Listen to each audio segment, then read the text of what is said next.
Students, अब हम अपने फिजिक्स का चैप्टर स्टार्ट करते हैं। अपना फिजिक्स का जो पहला चैप्टर है 12th क्लास का, उस चैप्टर को अपन बोलते हैं इलेक्ट्रोस्टैटिक्स।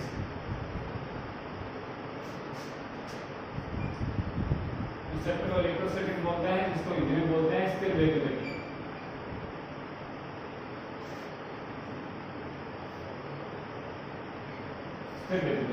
स्थिर वैद्युतिकी का सबसे पहले हमें ये समझना पड़ेगा कि इलेक्ट्रोस्टैटिक्स जो स्थिर वैद्युतिकी है, इसका अर्थ क्या होता है।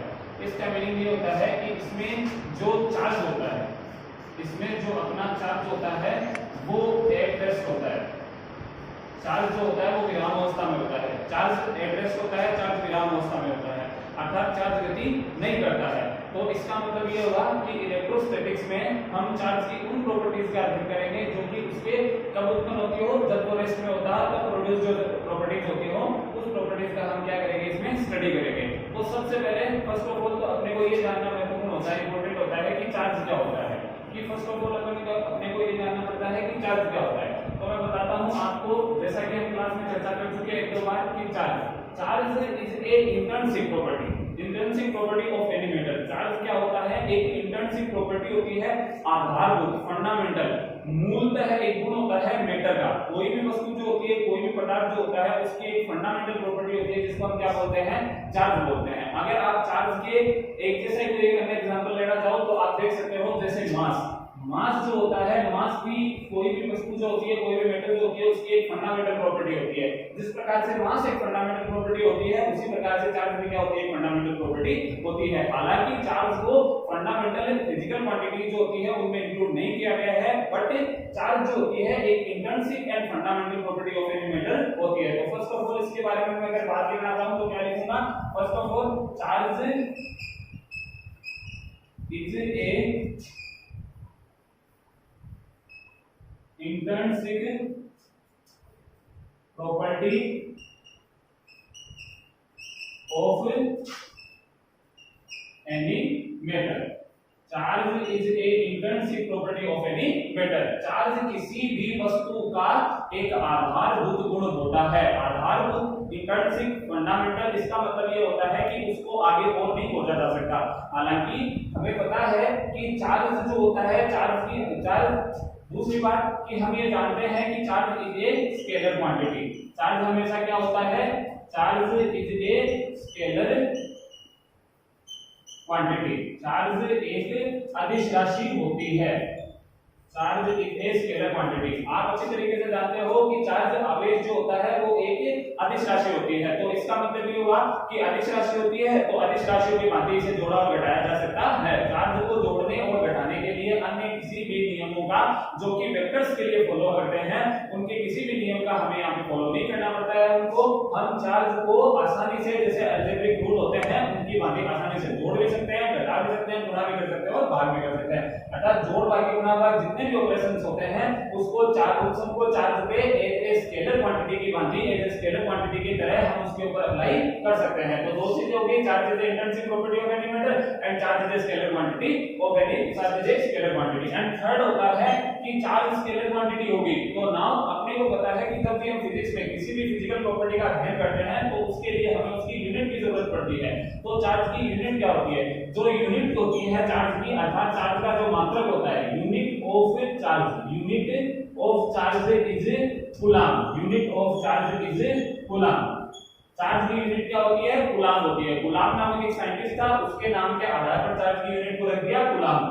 और इस चार्ज की जो यूनिट होती है कूलम, इसको हम प्रदर्शित करते हैं कैपिटल सी से। इसको किससे प्रदर्शित किया जाता है, कैपिटल सी से। अर्थात चार्ज की यूनिट को कैपिटल सी से प्रदर्शित किया जाता है और ये चार्ज की एसआई यूनिट होती है। ये चार्ज की कौन सी यूनिट होती है, एसआई यूनिट होती है। अर्थात एमकेएस यूनिट होती है, सिस्टम इंटरनेशनल डी यूनिट, अंतरराष्ट्रीय मानक मात्रक पद्धति के द्वारा दी गई यूनिट होती है चार्ज की एसआई यूनिट कूलम सी। ओके, तो ये चार्ज के बारे में कुछ एक गुण थे, चार्ज के बारे में कुछ एक फंडामेंटल चीजें थी। अब मैं आपको चार्ज के जो मेनली जो प्रॉपर्टीज होती है और जिनका हमें थोड़ा सा डिस्क्रिप्टिव रूप में अध्ययन करना है, उनको मैं आपको बताता जाता हूं वन बाय वन, जैसा कि हमारे बुक में है। आप इस वीडियो के साथ साथ में अपनी बुक को देखना 12th क्लास की, और दोनों को अच्छी तरीके से स्टडी करना ताकि घर बैठे आपकी स्टडी को हम अपन कंटिन्यू रख सके। तो फर्स्ट ऑफ ऑल जो प्रॉपर्टी होती है वो चार्ज की होती है कंजर्वेशन। Conservative property. चार्ज की कौन सी प्रॉपर्टी होती है? कंजर्वेटिव प्रॉपर्टी, अर्थात आवेश हमेशा क्या रहता है?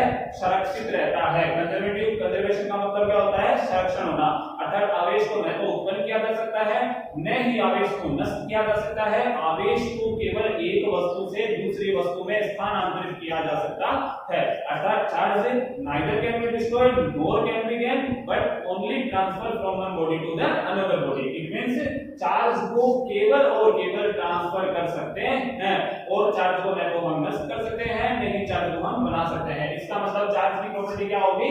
कंजर्वेटिव प्रॉपर्टी होगी। इसको मैं एक स्टेटमेंट के रूप में डिफाइन करता हूं कि the total charge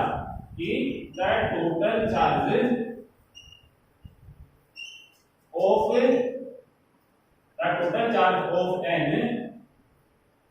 isolated system, the total charge of an isolated system will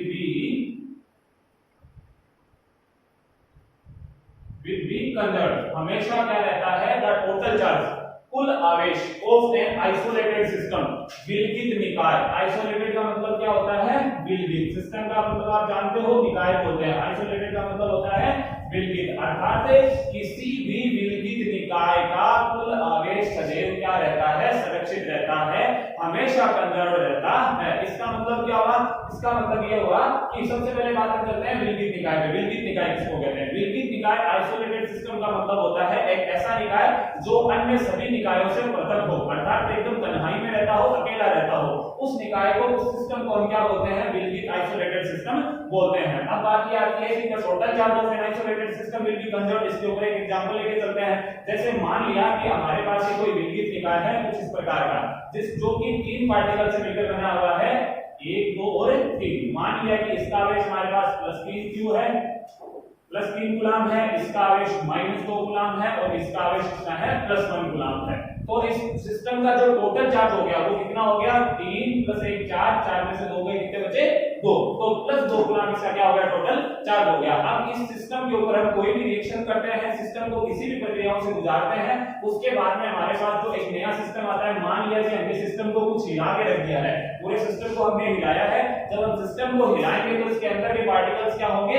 हिलेंगे, और जब पार्टिकल्स हिलेंगे तो पार्टिकल्स में जो चार्ज का ट्रांसफर होगा वो इधर से उधर थोड़ा बहुत होगा। हम मान लिया कि जो ये तीनों पार्टिकल है उसके कुछ चार्ज इस प्रकार से हो गए हो, इसका चार्ज हो गया हो 4q, इसका चार्ज हो गया हो -2q, इसका चार्ज 4 कूलम हो गया हो, इसका चार्ज कितना हो गया? -2 कूलम। तो नाउ इसका चार्ज कितना होगा? तो हमें let's we have to be calculate the charge of a third particle. तो कितना चार्ज होगा इसका, वो हम इसकी इस प्रॉपर्टी से कैलकुलेट कर सकते हैं। जैसे हमने पहले बता चुके हैं कि टोटल चार्ज जो होगा वो डिस्ट्रॉय नहीं होगा, चाहे आप कितने भी इसके ऊपर रिएक्शन कर दो, डिस्ट्रॉय नहीं होगा। नहीं तो आप डिस्ट्रॉय कर सकते हो, ना आप गेन कर सकते हो, बस आप क्या कर सकते हो? ट्रांसफर कर सकते हो। तो फर्स्ट ऑफ ऑल हमारे पास जो ये बॉडी थी, इसका टोटल चार्ज कितना था? +3 -2 और +1। कितना चार्ज था? बराबर +4 -2 और late the charge of third particle be q। so then we have to find out the value of the q। it means हमें वैल्यू किसकी कैलकुलेट करनी है? q की वैल्यू कैलकुलेट करनी है। तो 3 और 1 4, 4 में से 2 गया 2, बराबर 4 में से 2 गया 2, तो +q। तो इट मींस q बराबर कितना हो गया? 0, अर्थात ये तो न्यूट्रल हो गया। हालांकि इसका क्वेश्चन हमारे पास नहीं आता है, हमारे पास इस क्वेश्चन में कुछ ऐसे नंबर्स आएंगे जिस नंबर से जो थर्ड पार्टिकल होगा वो भी कुछ न कुछ चार्ज को रखेगा। मैंने आपको केवल ये एग्जांपल लेके बताया एक तरह का। तो इस प्रॉपर्टी को हम क्या बोलते हैं? Conservative property. It means the total charge of any isolated system of any system will be conserved. हमेशा क्या रहेगा? कंजर्व रहेगा, विल बी रिमेन कांस्टेंट, हमेशा क्या रहेगा? कांस्टेंट रहेगा। तो ये हमारी चार्ज की फर्स्ट प्रॉपर्टी होती है। तो now we have to come on second property of charge. तो जो चार्ज की सेकंड प्रॉपर्टी होती है उसको हम बोलते हैं क्वांटाइजेशन। उसको क्या बोलेंगे हम? क्वांटाइजेशन। चार्ज की सेकंड प्रॉपर्टी को हम क्या बोलेंगे? क्वांटाइजेशन बोलेंगे। तो चार्ज की सेकंड प्रॉपर्टी कौन सी होगी? क्वांटाइजेशन। अब बात ये आती है कि क्वांटाइजेशन होता क्या है? क्वांटाइजेशन को हिंदी में क्वांटीकरण बोलते हैं। क्वांटीकरण। अब क्वांटीकरण होता क्या है? क्वांटीकरण का मतलब होता है कि अगर कोई भी चीज पाई गई, हमें कोई भी चीज ऐसी पाई जाती है जो कि पूरी फॉर्म में पाई जाती है, अर्थात पूर्ण रूप से पाई जाती है उस चीज को हमको क्या बोलते हैं, क्वांटाइज्ड बोलते हैं। जैसे मान लिया कि आपको अगर एक बोर्ड खरीदना है तो आपको बोर्ड एक पूरा बोर्ड खरीदना पड़ेगा। यू डोंट बाय आधा बोर्ड आप कभी भी नहीं खरीद सकते। इसका मतलब क्या हुआ कि ये जो बोर्ड है, अपना जो ब्लैक बोर्ड है, जो व्हाइट बोर्ड है, वो क्या है, क्वांटाइज्ड फॉर्म में है। अर्थात या तो इसको आप एक लोगे या दो लोगे या तीन लोगे या चार लोगे, कभी भी आधा, ढाई, पौने तीन ऐसा नहीं ले सकते। तो इस फॉर्म को हम क्या बोलते हैं, क्वांटाइज्ड फॉर्म बोलते हैं। अब बात आती है कि चार्ज की क्वांटाइज्ड फॉर्म क्या होती है। इसका मतलब क्या होता है कि चार्ज ऑलवेज प्रेजेंट या charge always exist in quantized form. तो फर्स्ट ऑफ ऑल हमें तो ये पता लगाना पड़ेगा कि चार्ज की क्वांटाइज्ड फॉर्म होती कितनी है। अर्थात जब चार्ज, पता है हमें कि चार्ज केवल ट्रांसफर होता है एक बॉडी से दूसरी बॉडी में, तो जब वो ट्रांसफर होता है तो उसको ट्रांसफर होने के लिए ऐसी कौन सी मिनिमम पैकेट्स है, ऐसा कौन सा मिनिमम क्वांटिटी है उसकी, जिसके टोटल इंटीग्रल के फॉर्म में वो क्या होता है, ट्रांसफर होता है। तो सबसे पहले मैं आपको बताना चाहता हूं कि जो चार्ज की मिनिमम क्वांटिटी, मिनिमम वैल्यू होती है, मिनिमम वैल्यू जो चार्ज की फाइंड आउट होती है, minimum value of charge, minimum value of charge is equal to the value of charge of an electron. अर्थात चार्ज की जो मिनिमम वैल्यू होती है वो किसके बराबर होती है, चार्ज ऑफ एन इलेक्ट्रॉन, किसी एक इलेक्ट्रॉन के आवेश के बराबर होती है। ये बात जरूर बता देता हूं आपको मैं, जरूरी नहीं होती है कि इलेक्ट्रॉन से छोटा चार्ज नहीं पाया जाता है, परंतु वो चार्ज जो होता है, वो जितने भी पार्टिकल्स होते हैं, हमें पता है कि सबसे पहले एटम को ये जाना गया था कि एटम में तीन पार्टिकल, इलेक्ट्रॉन, प्रोटॉन और न्यूट्रॉन जो होते हैं, वो उनको आगे विभाजित नहीं किया जा सकता, परंतु आज के दौर में उनको भी आगे विभाजित किया जा सकता है। जैसे क्वार्टजाइट आदि जैसे पदार्थ हमें और प्राप्त हो चुके हैं, उनके भी आवेश पाए जाते हैं, परंतु वो जो आवेश होते हैं वो क्या होते हैं, इंडिपेंडेंट नहीं होते, वो इंडिपेंडेंट नहीं होते, अर्थात वो स्वतंत्र नहीं होते, वो परतंत्र होते हैं, वो इलेक्ट्रॉन के चार्ज के ऊपर डिपेंड करते हैं। परंतु इलेक्ट्रॉन का चार्ज एक ऐसा छोटा, सबसे मिनिमम चार्ज है जो कि क्या पाया जाता है, इंडिपेंडेंटली पाया जाता है। अर्थात इलेक्ट्रॉन, अर्थात हमारे नेचर जो है, हमारा यूनिवर्स जो है, उस यूनिवर्स में मिनिमम वैल्यू किसी अगर चार्ज की हमें फाइंड आउट करनी हो तो वो किसके बराबर होगी, इलेक्ट्रॉन के बराबर होगी। और you know very well the electron charge कितना होता है, इलेक्ट्रॉन का charge 1.6 into 10 to the power minus 19 coulomb, 1.6 into 10 to the power minus 19 coulomb. ये जिसकी वैल्यू होती है, ये इलेक्ट्रॉन की वैल्यू होती है। अर्थात अब यदि किसी भी चार्ज को या किसी चार्ज को कभी भी किसी भी बॉडी से, एक बॉडी से दूसरी बॉडी में ट्रांसफर होना होगा तो वो इसकी टोटल इंटीग्रल फॉर्म में ट्रांसफर होगा, टोटल इंटीजर फॉर्म में ट्रांसफर होगा। इसकी टोटल इंटीजर का मतलब पूर्ण गुणांक फॉर्म में ट्रांसफर होगा। अब बात ये आती है पूर्ण गुणांक से कहते हैं, वही बात जैसा हम छोटी क्लास में पढ़ के आ चुके हैं। टोटल इंटीजर का मतलब या तो 1e या 2e या 3e या 4e एंड सो ऑन से लेकर कहां तक n e तक। अर्थात किसी चार्ज को एक बॉडी से दूसरी बॉडी में हमें ट्रांसफर करना हो तो we can transfer the value of 1e 2e 3e 4e and ne, not like that 1/2e and 3/2e। इस प्रकार से हम कभी भी चार्ज को ट्रांसफर नहीं कर सकते, अर्थात बिना इंटीग्रल फॉर्म के चार्ज को ट्रांसफर नहीं कर सकते। तो इस प्रॉपर्टी को क्या बोलते हैं, चार्ज की क्वांटाइज्ड प्रॉपर्टी या क्वांटाइजेशन प्रॉपर्टी या क्वांटीकरण गुणधर्म इसको बोलते हैं। अब इसका मतलब क्वांटीकरण गुणधर्म से आप एक बात समझे कि किसी भी बॉडी के ऊपर, कोई भी बॉडी हो अपनी, कोई भी अपना मैटर हो, उसके ऊपर टोटल चार्ज कितना पाया जाएगा, टोटल चार्ज की जो वैल्यू होगी वो आपको यहां से पता चल रही है। किसी भी बॉडी के ऊपर अगर टोटल चार्ज की वैल्यू अगर कोई पूछे तो उसको कितनी बताएंगे अपन, Q बराबर क्या होता है, Q बराबर होता है n e, Q बराबर होता है n e। तो where n is a integer, n क्या है यहाँ पे, इंटीजर है, पूर्णांक है n यहाँ पे, क्या है n यहाँ पे, integer, like 1 2 3 so on and e is the charge of electron and you know very well electron की चार्ज की कितनी वैल्यू होती है, 1.6 into 10 to the power minus 19 coulomb. and ये तो वैल्यू होती है इलेक्ट्रॉन के चार्ज की। सेम इलेक्ट्रॉन के एक समान कण और होता है प्रोटॉन, और उस प्रोटॉन के चार्ज की जो वैल्यू होती है वो कितनी होती है, plus 1.6 into 10 to the power minus 19 coulomb. So then we can also write that minus before the 1.6 into 10 to the power minus 19 coulomb the value of the charge of the electron. हम electron के charge के आगे क्या लगा सकते हैं, minus लगा सकते हैं, बिकॉज़ इलेक्ट्रॉन है नेगेटिव चार्ज, इलेक्ट्रॉन के पास क्या होता है, नेगेटिव चार्ज होता है, प्रोटॉन के पास क्या होता है, पॉजिटिव चार्ज होता है। तो ये जो प्रॉपर्टी होती है वो क्या कहलाती है, क्वांटाइजेशन प्रॉपर्टी कहलाती है। And this is the value of the total charge. ये Q क्या होता है, total charge on any body, total charge. And Q n आपको बता चुका है integer and E is the value of the charge of the electron. Okay, तो now we come on third property of the charge. दो property हो चुकी। First property the conservation of charge, या charge will be always remain conservative form.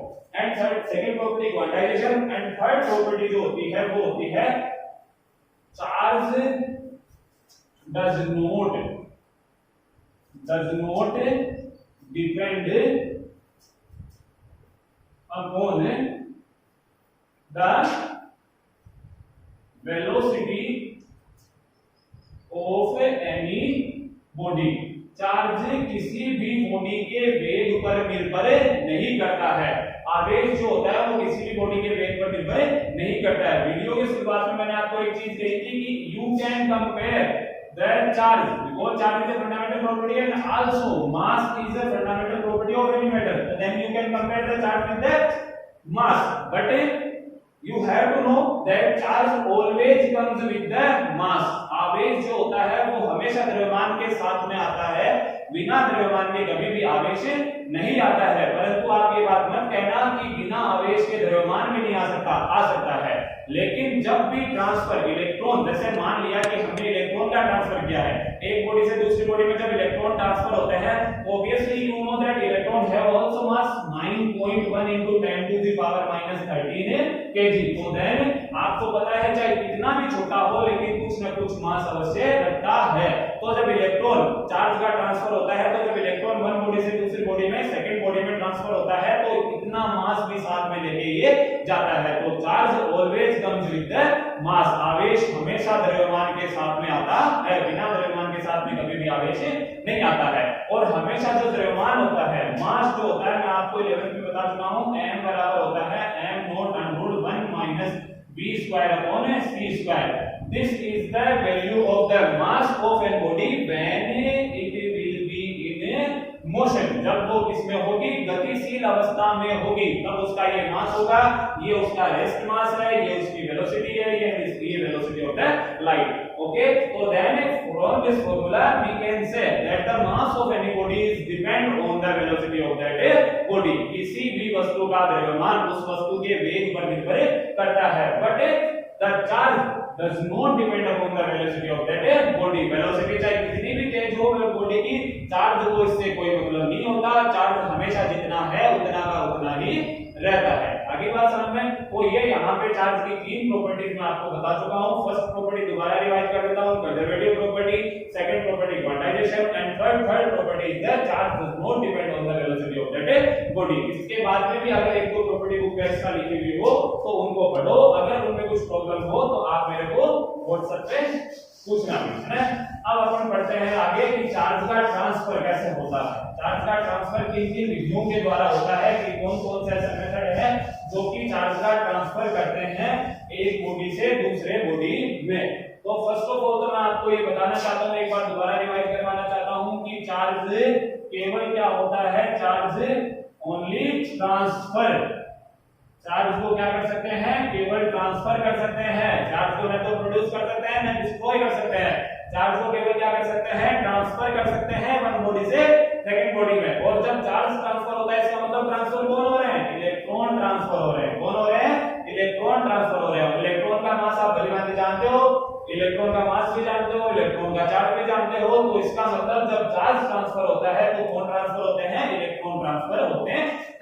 अब हमें किसी वस्तु को मान लिया कि कोई एक ऐसा कंडक्टर है जो कि क्या है, न्यूट्रल है। वैसे आप जानते हो कि पीरियोडिक टेबल में जितने भी एटम होते हैं वो सारे न्यूट्रल कंडीशन में होते हैं। इट मींस ये नहीं होता है इसका मतलब कि उनमें आवेश नहीं है, उनमें चार्ज है, आवेश है, परंतु उनमें जितने नेगेटिव चार्ज हैं, जितने ऋणात्मक आवेश हैं, उनके बराबर मात्रा में उसकी सेम क्वांटिटी में उनके पास पॉजिटिव चार्ज धनात्मक आवेश भी मौजूद होते हैं और दोनों एक दूसरे को क्या कर देते हैं बराबर इक्वली करके और उस बॉडी जो या वो जो एटम होता है उसको न्यूट्रल कर देते हैं। जैसे मान लिया कि आपके पास जैसे नाइट्रोजन, तो जैसे मान लिया कि आपके पास सोडियम है, तो सोडियम हमें पता है कितने नंबर का आता है 11 नंबर का आता है, तो इट मींस इसमें कितने पाए जाते हैं इलेक्ट्रॉन 11 इलेक्ट्रॉन और 11 प्रोटॉन पाए जाते हैं। तो 11 इलेक्ट्रॉन का नेगेटिव चार्ज और 11 प्रोटॉन का इतना उतना पॉजिटिव चार्ज, तो दोनों एक दूसरे को मिला के इसको क्या कर देते हैं न्यूट्रल कर देते हैं। तो वो न्यूट्रल कंडीशन में आराम से स्टेबल कंडीशन में पड़ा हुआ रहता है। और अगर वो पॉजिटिव, अगर इसको हमें नेगेटिव बनाना हो तो हमें इसको इलेक्ट्रॉन देना पड़ता है, अगर इसको पॉजिटिव बनाना हो तो हमें इसको इससे इलेक्ट्रॉन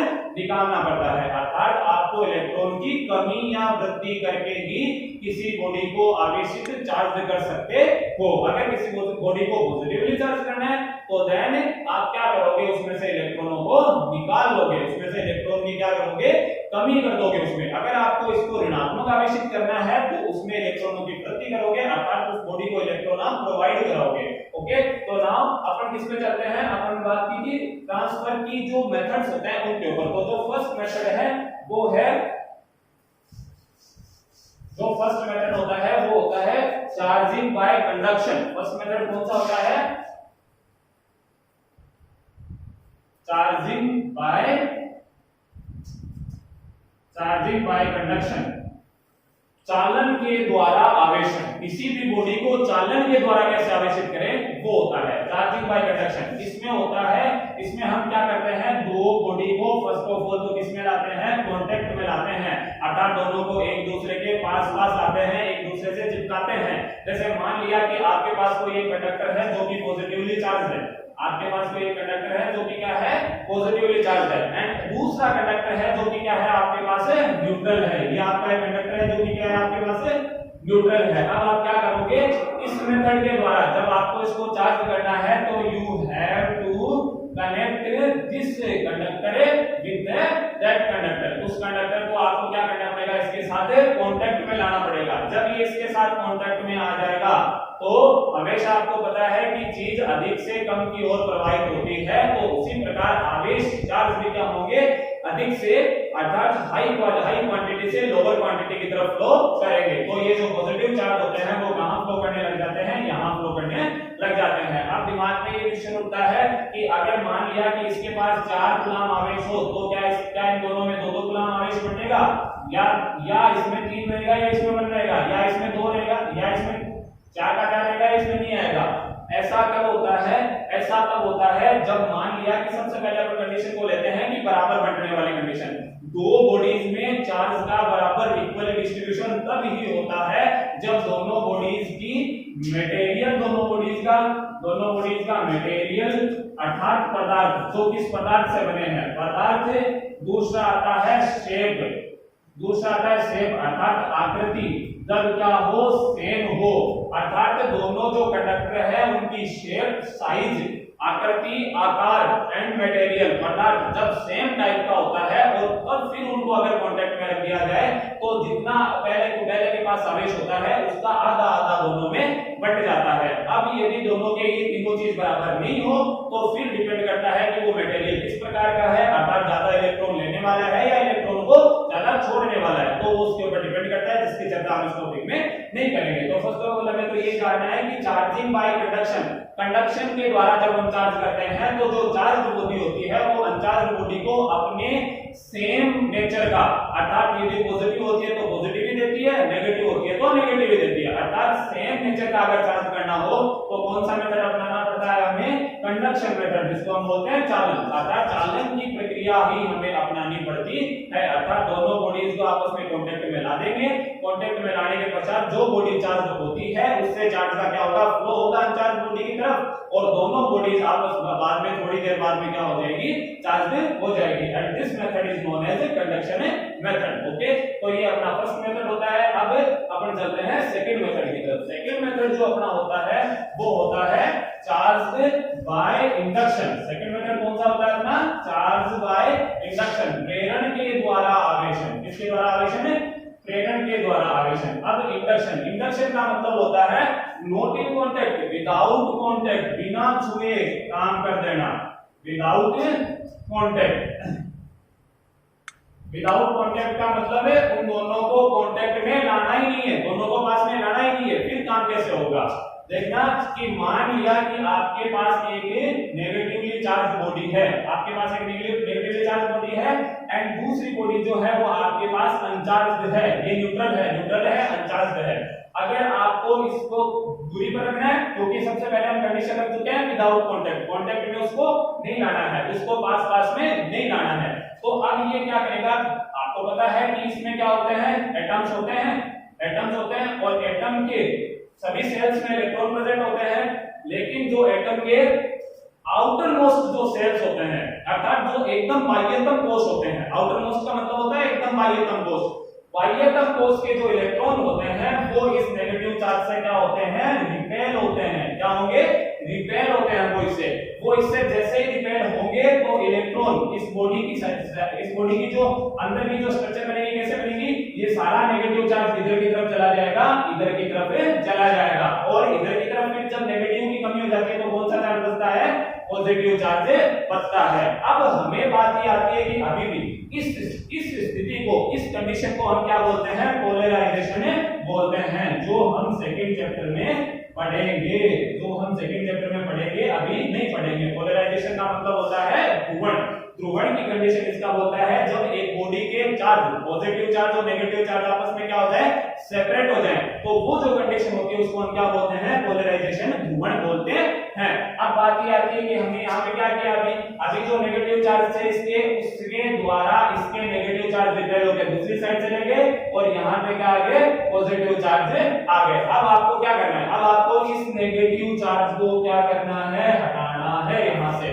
इस नेगेटिव चार्ज को कैसे हटाओगे आप? इस नेगेटिव चार्ज को हटाओगे तो क्या करोगे? इसकी अर्थिंग कर दोगे। इसकी अर्थिंग करते ही आपको पता है कि पृथ्वी, अर्थिंग का मतलब क्या होता है? पृथ्वी में देना, अर्थ में देना। अर्थ एक बहुत बड़ी कैपेसिटर होती है, एक बहुत बड़ी ग्राही होती है, एक बहुत बड़ी संधारित्र होती है, तो वो इन सारे इलेक्ट्रॉन को अपने में ले लेती है और जो ये बॉडी होती है वो क्या बन जाती है? टोटली पॉजिटिवली चार्ज बॉडी रह जाती है। इसका मतलब इस मेथड में क्या होता है? विपरीत प्रकृति का, अपोजिट नेचर का चार्ज जो होता है वो दिया जाता है सेकंड बॉडी को, क्योंकि ये जो बॉडी थी हमारे पास, बॉडी नंबर ए, उसके पास क्या था? नेगेटिव चार्ज, जबकि जो बॉडी नंबर बी है उसका ये नेगेटिव चार्ज अर्थ में देने के बाद बॉडी नंबर जो बी है वो क्या बच जाएगी?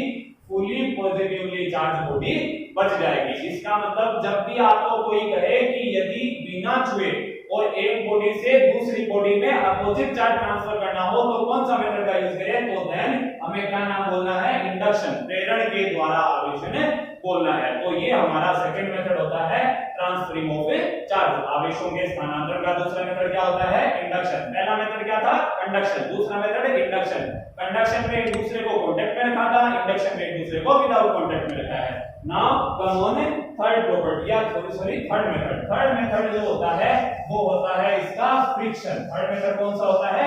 फ्रिक्शन। थर्ड मेथड होता है फ्रिक्शन। फ्रिक्शन का मतलब होता है घर्षण, घर्षण के द्वारा आवेशन, घर्षण के द्वारा आवेशन। अर्थात जब अपन हाथ को भी एक दूसरे से रगड़ते हैं तो कुछ देर के पश्चात हमारे हाथ क्या हो जाते हैं? गर्म हो जाते हैं। क्यों? क्योंकि जब आप दो वस्तुओं को आपस में रगड़ते हो तो आप क्या करते हो? काइनेटिक एनर्जी देते हो, गतिज ऊर्जा प्रोवाइड करते हो। और जब आप गतिज ऊर्जा देते हो तो जो आउटर मोस्ट सेल्स होते हैं उनके इलेक्ट्रॉन के पास आयोनाइजेशन एनर्जी मिल जाती है और वो झांकने लग जाते हैं, बाहर आने के लिए तैयार होने लग जाते हैं। और वो जैसे ही बाहर आ जाते हैं तो बॉडी क्या हो जाती है? चार्ज हो जाती है। दोबारा एक बार प्रोसेस आपको बता देता हूं। फ्रिक्शन में क्या होता है? फ्रिक्शन में आप काइनेटिक एनर्जी प्रोवाइड करते हो, काइनेटिक एनर्जी के द्वारा उसको थर्मल एनर्जी में मिलती है और थर्मल एनर्जी आउटर मोस्ट के सेल्स के इलेक्ट्रॉन को आयोनाइजेशन एनर्जी, आयनन ऊर्जा के द्वारा क्या करती है? बाहर निकाल लेती है और वो इलेक्ट्रॉन बाहर आते ही जो आपकी बॉडी होती है वो क्या हो जाती है? चार्ज हो जाती है। इसका एग्जांपल हम देख सकते हैं, जो हम स्केल काम में लेते हैं उसको बालों पे रगड़ के और जो छोटे मोटे पेपर्स के जो टुकड़े होते हैं उनको अपनी उस स्केल की तरफ अट्रैक्ट कर सकते हैं और ये अपन एक्सपेरिमेंट बचपन में करते हुए आए हैं। तो now this method is also the transferring of the charge. ये क्या होता है, फ्रिक्शन मेथड होता है, घर्षण मेथड होता है। ये सिंपल 3 मेथड थे ट्रांसफरिंग ऑफ चार्ज के, और इससे भी ज्यादा अगर कोई मेथड हो तो आपको बुक अवश्य पढ़नी है और उस बुक में से जरूर देखना है, और जो भी चीज हो वो आपको पूछनी है। ओके, अब जितना भी आगे चैप्टर होगा वो नेक्स्ट टॉपिक में पढ़ेंगे।